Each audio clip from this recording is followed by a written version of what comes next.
ಸ್ವಲ್ಪ ಟೈಮ್ ಹಿಂದೆ ಹೋದ್ರೆ ಇಂಡಸ್ಟ್ರಿಲಿ ಹೀರೋ ಅಂತ ಅಂದ್ರೆ ಏನೋ ಸ್ಪೆಷಲ್. ಶಾಂತ ಸ್ವಭಾವ, ಹೆಣ್ಣಿಗೆ ಹಿರಿಯರಿಗೆ ಗೌರವ ಕೊಡುವಂತಹ ಗುಣ, ಜೊತೆಗೆ ತನ್ನ ಒಳ್ಳೆತನದಿಂದ ವಿಲನ್ ಅನ್ನ ಕೂಡ ಬದಲಾಯಿಸುವಂತಹ ಒಂದೊಳ್ಳೆ ಕ್ಯಾರೆಕ್ಟರ್ ಅವನಲ್ಲಿತ್ತು. ಮೊದಲಿನ ಕಾಲದ ಹೀರೋಗಳು ಅಂದಿನ ಜನರೇಷನ್ಗೆ ಮಾದರಿ ಆಗ್ತಾ ಇದ್ರು. ಈ ಟ್ರೆಂಡ್ ಸ್ವಲ್ಪ ಟೈಮ್ ಅಷ್ಟೇ ವರ್ಕ್ ಆಯ್ತು. ಆಡಿಯನ್ಸ್ಗೆ ಹೊಸದೇನನ್ನೋ ಕೊಡಬೇಕು ಅಂತ ಡೈರೆಕ್ಟರ್ಗಳು ಅಂಡ್ ರೈಟಿಂಗ್ ಡಿಪಾರ್ಟ್ಮೆಂಟ್ ಅವರು ಹೀರೋಗೆ ಒಂದೊಂದೇ ಫ್ಲಾಸ್ ಗಳನ್ನ ಕೊಡ್ತಾ ಹೋದ್ರು. ಹೀರೋನ ಕ್ಯಾರೆಕ್ಟರ್ ಆರ್ಕ್ಗೆ ನೆಗೆಟಿವ್ ಎಲಿಮೆಂಟ್ ಗಳನ್ನ ಆಡ್ ಮಾಡೋದಕ್ಕೆ ಶುರು ಮಾಡಿದ್ರು. ಹೀರೋಗೆ ಕ್ರಿಮಿನಲ್ ಬ್ಯಾಕ್ ಗ್ರೌಂಡ್ ಕೊಡೋದು, ಅಂಡರ್ ವರ್ಲ್ಡ್ ಗೆ ಕನೆಕ್ಟ್ ಮಾಡೋದು, ರೌಡಿಸಂ ಬ್ಯಾಕ್ ಗ್ರೌಂಡ್ ಇಡೋದು, ಇದು ಹೀರೋನ ಸ್ಟ್ಯಾಂಡ್ ಔಟ್ ಮಾಡ್ತು. ಜನರಿಗೆ ಇಷ್ಟಾನೂ ಆಯ್ತು. ಇಲ್ಲಿಂದ ಶುರುವಾಗಿದ್ದೆ ಗ್ರೇ ಶೇಡ್ ಆಫ್ ಹೀರೋಯಿಸಂ. ಜನರಿಗೆ ಇದು ತುಂಬಾ ರಿಯಲಿಸ್ಟಿಕ್ ಆಗಿ ಅನಿಸ್ತು ಹಾಗೂ ಡಿಫ್ರೆಂಟ್ ಅಂತ ಕೂಡ ಅನ್ಸೋದಕ್ಕೆ ಶುರುವಾಯ್ತು. ಬರ್ತಾ ಬರ್ತಾ ಈ ಗ್ರೇ ಶೇಡ್ ಅನ್ನೋದು ಡಾರ್ಕ್ ಆಗೋದಕ್ಕೆ ಸ್ಟಾರ್ಟ್ ಆಯ್ತು. ರೀಸೆಂಟ್ ಟೈಮಲ್ಲಿ ಮಾಸ್ ಹೀರೋ ಅಂದ್ರೆ ಅವನು ಫುಲ್ ರೆಬಲ್ ಆಗಿರ್ಬೇಕು, ಯಾರಿಗೂ ಕೇರ್ ಮಾಡಬಾರ್ದು. ಎಮೋಷನ್ ಅಂದ್ರೆ ಅದು ಸಿಟ್ ಮಾತ್ರ. ಕೊಚ್ಚು ಕೊಲ್ಲು ಅನ್ನೋದು ಕ್ಯಾಶುಯಲ್ ಆಯ್ತು. ದುಡ್ಡುಗೋಸ್ಕರ ಯಾವ ಮಟ್ಟದಲ್ಲಾದ್ರೂ ಇಳಿಯುವಂತಹ nature, attitude, addiction, abusive language, illegal business, ಇದ್ರ ಜೊತೆಗೆ ಹೀರೋಗೆ ಇರುವಂತಹ ego, power hunger, cruelty and anger, emotional less character. ಒಂಥರ ಇದನ್ನ ಟಾಕ್ಸಿಕ್ ಮಸ್ಕ್ಯುಲಾರಿಟಿ ಅಂತ ಕೂಡ ಅನ್ಬೋದು. ಈ ಕ್ವಾಲಿಟಿಗಳೇ ಯಂಗರ್ ಜನರೇಷನ್ ಅನ್ನ ತುಂಬಾನೇ ಅಟ್ರಾಕ್ಟ್ ಮಾಡಿದ್ದು, ಜೊತೆಗೆ ಕಮರ್ಷಿಯಲಿ ಆ ಫಿಲಂಗೆ ಸಕ್ಸಸ್ ಅನ್ನ ತಂದು ಕೊಟ್ಟಿದ್ದು. ಇದನ್ನೇ ಫಾರ್ಮುಲಾ ಮಾಡ್ಕೊಂಡಂತಹ ಫಿಲಂ ಮೇಕರ್ಸ್ ಗಳು ಲೀಡ್ ಕ್ಯಾರೆಕ್ಟರ್ ನಲ್ಲಿ ಈ ಕ್ವಾಲಿಟಿಯನ್ನೇ ಎಕ್ಸಾಗ್ರೇಟ್ ಮಾಡಿ ತೋರಿಸೋದಕ್ಕೆ ಶುರು ಮಾಡಿದ್ರು. ಅದು ಚೆನ್ನಾಗಿ ವರ್ಕೌಟ್ ಕೂಡ ಆಯ್ತು, ಜೊತೆಗೆ ಕಮರ್ಷಿಯಲ್ ಸಕ್ಸಸ್ ಕೂಡ ಆಯ್ತು. ಇದರ ನೆಕ್ಸ್ಟ್ ವರ್ಷನ್ ಅನ್ನುವಂತೆ ಹೊಸ ಕ್ವಾಲಿಟಿಯನ್ನ ಆಡ್ ಮಾಡಿದ್ರು. ಅದೇ ಈ ಟಾಕ್ಸಿಕ್ ಕ್ಯಾರೆಕ್ಟರ್ಗಳು. ಇವ್ರು ಹೆಂಗೆ ಅಂದ್ರೆ ಚಿಕ್ಕ ಚಿಕ್ಕ ವಿಷಯಕ್ಕೂ ಓವರ್ ಆಗಿ ರಿಯಾಕ್ಟ್ ಮಾಡೋದು, ಬೇಗ ಸಿಟ್ ಮಾಡ್ಕೊಳ್ಳೋದು, ಓವರ್ ಪಾಸಿಟಿವ್, ಹೈಪರ್ ಆಕ್ಟಿವ್, ಬೇಗ ಇರಿಟೇಟ್ ಆಗೋದು. ಈ ಟಾಕ್ಸಿಕ್ ಮೆಂಟಾಲಿಟಿನ ಹೀರೋ ಕ್ಯಾರೆಕ್ಟರ್ಗೆ ಆಡ್ ಮಾಡೋದಕ್ಕೆ ಒಂದ್ ಕಾರಣ ಇದೆ. ಏನಂದ್ರೆ ರ್ಯಾಪಿಡ್ಲಿ ಇವರ ಫೇಶಿಯಲ್ ಎಕ್ಸ್ಪ್ರೆಷನ್ಗಳು ಚೇಂಜ್ ಆಗುತ್ತೆ. ಇದರಿಂದ ಹೀರೋಗೆ ಒಂದೇ ತರದ ಸಟಲ್ ಎಕ್ಸ್ಪ್ರೆಷನ್ ಕೊಡೋ ಬದಲು ಡಿಫ್ರೆಂಟ್ ಎಕ್ಸ್ಪ್ರೆಷನ್ ಅನ್ನ ಇನ್ಸರ್ಟ್ ಮಾಡುವಂತಹ ಸ್ಪೇಸ್ ಸಿಕ್ತು.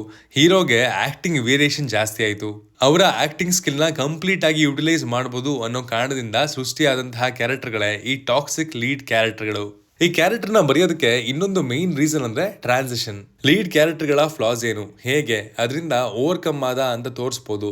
ಈ ಕಾರಣಕ್ಕೆ ಕೆಲವೊಂದು ಹೀರೋಗಳು ಇಂತಹ ಟಾಕ್ಸಿಕ್ ಕ್ಯಾರೆಕ್ಟರ್ ನ ಹಿಂದೆ ಬಿದ್ದಿದ್ದಾರೆ ಅಂತ ಕೂಡ ಹೇಳ್ಬೋದು.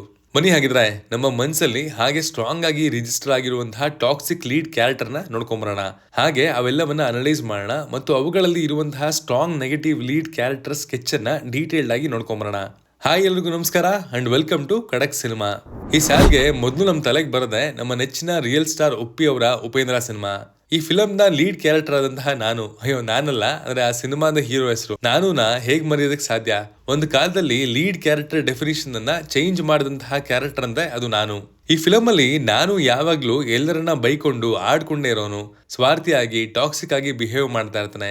ಸೌಂದರ್ಯ, ಹಣ, ಜವಾಬ್ದಾರಿ ಅನ್ನೋದರ ಹಿಂದೆ ಬಿದ್ದು ಹೆಂಗೆ ತನ್ನ ಜೀವನವನ್ನ ಹಾಳು ಮಾಡ್ಕೋತಾನೆ ಅನ್ನೋದರ ಕಥಾ ಹಂದರವೇ ಉಪೇಂದ್ರ ಚಿತ್ರ.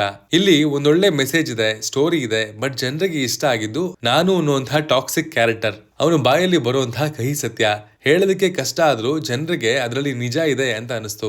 ಅದ್ರ ಜೊತೆಗೆ ಉಪೇಂದ್ರ ಅವರ ಆಕ್ಟಿಂಗ್ ಮತ್ತು ಡೈಲಾಗ್ ಡೆಲಿವರಿ ದೂಸರ ಮಾತಾಡಂಗೆ ಇಲ್ಲ, ಅಷ್ಟು ಚೆನ್ನಾಗಿತ್ತು, ನಿಜವಾಗ್ಲೂ ಅಥೆಂಟಿಕ್ ಆಗಿತ್ತು. ಅಂಡ್ ನಮ್ಮ ಮುಂದೆನೆ ಇವೆಲ್ಲ ನಡೀತಾ ಇದೆ ಅನ್ನುವಂತಹ ಫೀಲ್ ಕೂಡ ಕೊಡ್ತು.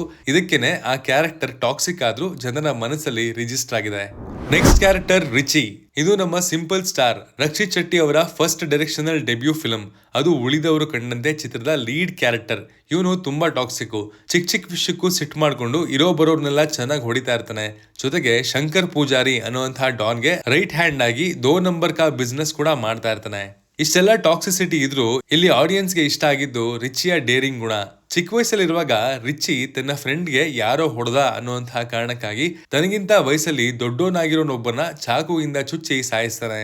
ಪೊಲೀಸ್ ಅವರ ಹತ್ರನೇ ಬೆಲ್ಟ್ ಕಳ್ತನ ಮಾಡ್ತಾನೆ. ಈ ತರದ ಡೇರಿಂಗ್ ಗುಣಗಳು ರಿಚಿ ಕ್ಯಾರೆಕ್ಟರ್ ನ ಡಿಫರೆಂಟ್ ಆಗಿ ಮಾಡುತ್ತೆ. ಟಾಕ್ಸಿಕ್ ಆದ್ರೂ ಜನ ಇದನ್ನ ಹಂಗೆ ನೆನ್ಪಿಟ್ಕೊಳ್ತಾರೆ. ಸ್ವಸ್ತಿಕ್ ಸಿನಿಮಾದ ಇಮ್ತಿಯಾಸ್ ಹಾಗೂ ಗುರು ಕ್ಯಾರೆಕ್ಟರ್. ಇದರ ಸ್ಕ್ರಿಪ್ಟ್ ಎಷ್ಟು ಫ್ರೆಶ್ ಆಗಿದೆ ಅಂದ್ರೆ ಈಗ ನೋಡುವಾಗ್ಲೂ ನಮ್ಮನ್ನ ಹಂಗೆ ಒಳಗೆ ಗ್ರಾಸ್ ಮಾಡ್ಕೊಂಡ್ಬಿಡುತ್ತೆ. ಇಲ್ಲಿ ಇಮ್ತಿಯಾಸ್ ಕ್ಯಾರೆಕ್ಟರ್ ಟಾಕ್ಸಿಕ್ ಆಗಿದೆ, ಬೇಗ ಇರಿಟೇಟ್ ಆಗೋದು, ಅಬ್ಯೂಸಿವ್ ವರ್ಡ್ ಗಳನ್ನ ಯೂಸ್ ಮಾಡೋದು, ಮೋಸ ಮಾಡೋದು, ಇದೆಲ್ಲ ಇದ್ರೂ ಕೂಡ ಈ ಕ್ಯಾರೆಕ್ಟರ್ ರಿಜಿಸ್ಟರ್ ಆಗೋದಕ್ಕೆ ಕಾರಣ ಕೇರ್ಲೆಸ್ ಆಟಿಟ್ಯೂಡ್. ಒಂದ್ ಸೀನ್ ಅಲ್ಲಿ ಪೊಲೀಸ್ ಮನೆಗೆ ಬಂದು ಪೊಲೀಸ್ ಹೆಂಡತಿನ ಕಟ್ ಹಾಕಿ ಫೇಕ್ ಬಾಂಬ್ ಬಿಟ್ಟು ರಿಮೋಟ್ ಅಂತ ಚಾಕ್ಲೇಟ್ ತೋರಿಸಿ ಪ್ರ್ಯಾಂಕ್ ಮಾಡ್ತಾನೆ. ಈ ಕ್ಯಾರೆಕ್ಟರ್ ರಿಜಿಸ್ಟರ್ ಆಗೋದಕ್ಕೆ ಇನ್ನೊಂದು ಕಾರಣ ಅಂದ್ರೆ ನಮ್ಮ ರಾಘಣ್ಣ ಅವರ ಆಕ್ಟಿಂಗು. ಕೆಲವರು ಅನಿಮಲ್ ಸಿನಿಮಾ ಸ್ವಸ್ತಿಕ್ ಸಿನಿಮಾದ ಕ್ಯಾರೆಕ್ಟರ್ ಇನ್ಸ್ಪಿರೇಷನ್ ಅಂತಾರೆ. ನಿಮ್ಗೂ ಹಾಗೆ ಅನ್ಸುತ್ತಾ? ಈ ಲಿಸ್ಟ್ ಅಲ್ಲಿ ನೆಕ್ಸ್ಟ್ ಬರೋದೆ ಸಂದೀಪ್ ರೆಡ್ಡಿ ವಂಗ ಅವರ ಅರ್ಜುನ್ ರೆಡ್ಡಿ. ಫ್ಯಾಮಿಲಿ. ಈ ಸಿನಿಮಾದ ಬಗ್ಗೆ ಹೇಳದೆ ಬೇಡ. ವಿಜಯ್ ದೇವರಕೊಂಡ ಅಂದ ತಕ್ಷಣ ನೆನಪಾಗದೆ ಈ ಸಿನಿಮಾ. ಮತ್ತು ಅರ್ಜುನ್ ರೆಡ್ಡಿ ಅನ್ನುವಂತಹ ಟಾಕ್ಸಿಕ್ ಕ್ಯಾರೆಕ್ಟರ್. ಇಲ್ಲಿ ಅವನು ಶಾರ್ಟ್ ಟೆಂಪರು, ಬೇಗ ಫ್ರಸ್ಟ್ರೇಟ್ ಆಗ್ತಾನೆ, ಜೊತೆಗೆ ಆಲ್ಕೋಹಾಲ್ ಅಡಿಕ್ಟಿವ್. ಇಷ್ಟೆಲ್ಲಾ ಫ್ಲಾಸ್ ಅವನಿಗಿದ್ರೂ ಜನರ ಮನಸ್ಸನ್ನ ಗೆದ್ದಿರೋದು ಅವನ ಸ್ಟ್ರೈಟ್ ಫಾರ್ವರ್ಡ್ನೆಸ್ ಇಂದ. ತನ್ನ ಮನಸ್ಸಿಗೆ ತೋಚಿದ್ದನ್ನ ಮುಚ್ಚು ಮರೆ ಇಲ್ಲದೆ ಮಾಡುವಂತಹ ಗುಣ, ಹೇಳುವಂತಹ ಗುಣ ಈಗಿನ ಯೂತ್ಸ್ಗೆ ತುಂಬಾನೇ ಹಿಡಿಸ್ತು. ಜೊತೆಗೆ ವಿಜಯ್ ದೇವರಕೊಂಡ ಅವರ ಕೆರಿಯರ್ ಬೆಸ್ಟ್ ಪರ್ಫಾರ್ಮೆನ್ಸ್ ಈ ಸಿನಿಮಾ ಅಂತ ಹೇಳ್ಬೋದು. ಆ ಲೆವೆಲ್ಗೆ ಈ ಕ್ಯಾರೆಕ್ಟರ್ಗೆ ಜೀವ ತುಂಬಿದ್ರು. ಈ ಸಿನಿಮಾ ಬಾಕ್ಸ್ ಆಫೀಸ್ ಅಲ್ಲೂ ಒಳ್ಳೆ ಹೆಸರನ್ನ ಮಾಡ್ತು. ನೆಕ್ಸ್ಟ್ ಬರೋದೆ ಅವರ ಅನಿಮಲ್ ಸಿನಿಮಾದ lead character. Rich and intelligent ತಂದೆಗೋಸ್ಕರ ಏನ್ ಬೇಕಾದ್ರೂ ಮಾಡುವಂತಹ ಮಗ. ಇವನು ತನ್ನ ಹುಡುಗಿಯ ಜೊತೆಗೆ ನಡ್ಕೊಳ್ಳುವಂತಹ ರೀತಿ, ಜಸ್ಟ್ ತನ್ನ ಇನ್ನರ್ ವೇರ್ ನ ಕ್ವಾಲಿಟಿ ಚೇಂಜ್ ಆಗಿದ್ದಕ್ಕೆ ಫ್ರಸ್ಟ್ರೇಟ್ ಆಗಿ ಎಲ್ಲರ ಮುಂದೆ ಅವಳ ಮೇಲೆ ರೇಗಾಡ್ತಾನೆ. ಇಷ್ಟೆಲ್ಲ ಟಾಕ್ಸಿಕ್ ಬಿಹೇವಿಯರ್ ಇದ್ರು ಜನರಿಗೆ ಇಷ್ಟ ಆಗಿದ್ದು ಸ್ಟ್ರಾಂಗ್ ರೀಸನ್ ಅಂದ್ರೆ ಫ್ಯಾಮಿಲಿಗೋಸ್ಕರ ಯಾವ ಮಟ್ಟಕ್ಕಾದ್ರೂ ಇಳಿಯುವಂತಹ ಗುಣ. ತನ್ನ ಅಕ್ಕಂಗೆ ರೇಗಿಸಿದ್ರು ಅನ್ನುವಂತಹ ಕಾರಣಕ್ಕೆ ಕ್ಲಾಸ್ ರೂಮ್ಗೆ ಮಿಷಿನ್ ಗನ್ ತಂದು ಶೂಟ್ ಮಾಡೋದಕ್ಕೆ ರೆಡಿ ಆಗೋದು. ಇದು ಇವನ ಸ್ಟ್ರಾಂಗ್ ಬಿಹೇವಿಯರ್ ಅನ್ನ ತೋರಿಸುತ್ತೆ. ಅಪ್ಪನ ಕೊಲೆ ಮಾಡೋದಕ್ಕೆ ಪ್ರಯತ್ನ ಪಟ್ಟವರ ಸೀಕ್ರೆಟ್ ತಿಳಿಯೋದಕ್ಕೋಸ್ಕರ ಹೆಂಡತಿ ಇದ್ರು ಇನ್ನೊಬ್ಬಳ ಜೊತೆಗೆ ಸಂಬಂಧ ಬೆಳೆಸ್ತಾನೆ. ರಣವಿಜಯ್ ಆಗಿ ರಣವೀರ್ ಸಿಂಗ್ ಅವರು ಪರ್ಫಾರ್ಮೆನ್ಸ್ ಅಲ್ಲಿ ತಿಂದು ಹಾಕಿದ್ರು. ಹಾಗಾಗಿ ಈ ಟಾಕ್ಸಿಸಿಟಿ ಕೂಡ ಜನರಿಗೆ ಇಷ್ಟ ಆಯ್ತು. ಬಾಲಿವುಡ್ ನ ಕಿಂಗ್ ಖಾನ್ ಅಂದ್ರೆ ನಮ್ಮ SRK ಕೂಡ ತಮ್ಮ ಸಿನಿ ಜರ್ನಿ ಸ್ಟಾರ್ಟಿಂಗ್ ಇಂದ ತುಂಬಾ ನೆಗೆಟಿವ್ ರೋಲ್ ಗಳನ್ನ ಮಾಡ್ಕೊಂಡ್ ಬಂದ್ರು. ಅದರಲ್ಲಿ ಬಾಜಿಗರ್ ಮತ್ತು ಡರ್ ಫಿಲಂ ಅಲ್ಲಿ ಸಖತ್ತಾಗಿ ಆಕ್ಟಿಂಗ್ ಮಾಡಿದ್ರು. ಆದ್ರೆ ಟಾಕ್ಸಿಕ್ ಲವರ್ ಬಾಯ್ ಆಗಿ ಕಾಟ ಕೊಟ್ಟಿದ್ದು ಡರ್ ಸಿನಿಮಾದಲ್ಲಿ. ರಾಹುಲ್ ಮೆಹ್ರಾ ರೋಲ್ ಪ್ಲೇ ಮಾಡಿದಂತಹ SRK ಕಿರಣ್ ಅನ್ಕೊಂಡು ಬಲೆ ಕಾಟ ಕೊಟ್ಬಿಟ್ರು ಜೂಹಿ ಚಾವ್ಲಾ ಅವ್ರಿಗೆ. ಎಷ್ಟು ಟಾಕ್ಸಿಕ್ ಆಗಿತ್ತಂದ್ರೆ ಇವರ ಕ್ಯಾರೆಕ್ಟರ್ ಒಂದ್ ಸೀನಲ್ಲಿ ಹುಡುಗಿಗೋಸ್ಕರ ತನ್ನ ಹತ್ತಿರದ ಒಬ್ಬ ಫ್ರೆಂಡ್ ನ ನೇಣ್ ಹಾಕಿ ಸಾಯಿಸ್ತಾನೆ. ತನ್ನ ಹುಡುಗಿಗೆ ಮದುವೆ ಆಗಿದೆ ಅಂತ ಗೊತ್ತಾದಾಗ ಚಾಕುವಿಂದ ಅವನ ಎದೆ ಮೇಲೆ ಕಿರಣ್ ಅಂತ ಬರೆಯುವಂತಹ ಸೀನು ನಮ್ಮನ್ನ ಜುಮ್ ಅನ್ಸೋ ಹಾಗೆ ಮಾಡುತ್ತೆ. ಇಷ್ಟು ಟಾಕ್ಸಿಕ್ ಇದ್ರು ಜನರಿಗೆ ಇಷ್ಟ ಆಗಿದ್ದು ಶಾರುಖ್ ಖಾನ್ ಅವರ ಆಕ್ಟಿಂಗ್ ಮತ್ತು ಡೈಲಾಗ್ ಹೇಳುವಂತಹ ಶೈಲಿ. ಅವರ ಶಾಯರಿಗಳು ಇವಾಗ್ಲೂ ಫ್ರೆಶ್ ಅಂಡ್ ಫೈನ್ ಆಗಿದೆ.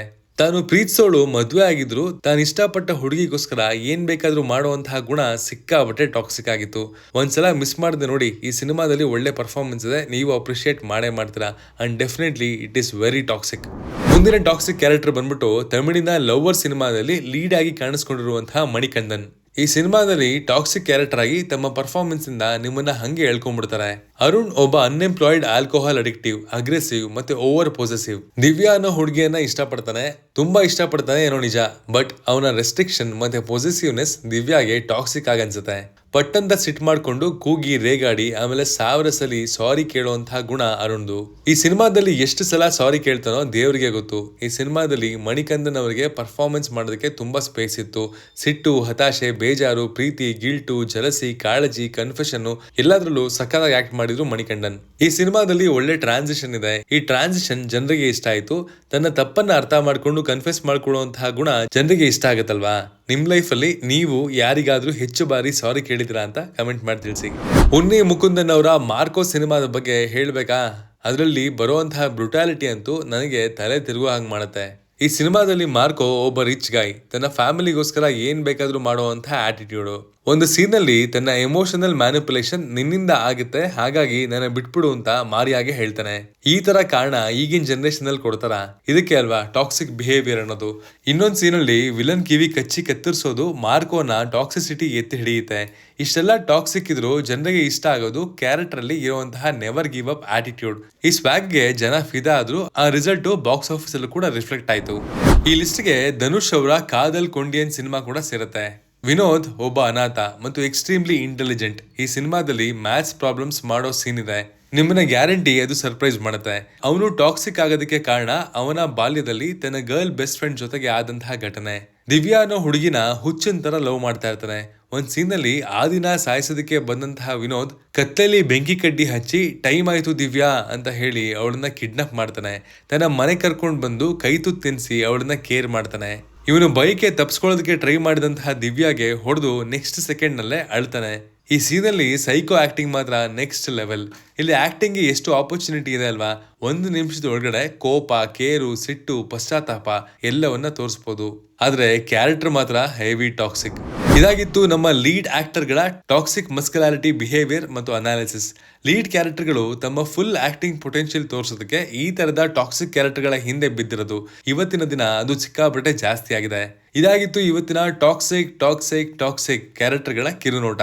ನಿಮಗೆ ಇಷ್ಟವಾದಂತಹ ಟಾಕ್ಸಿಕ್ ಕ್ಯಾರೆಕ್ಟರ್ ಯಾವುದು ಮತ್ತೆ ಯಾಕೆ ಅನ್ನೋದನ್ನ ಕಮೆಂಟ್ ಮಾಡಿ ತಿಳಿಸಿ. Signing off, Manu.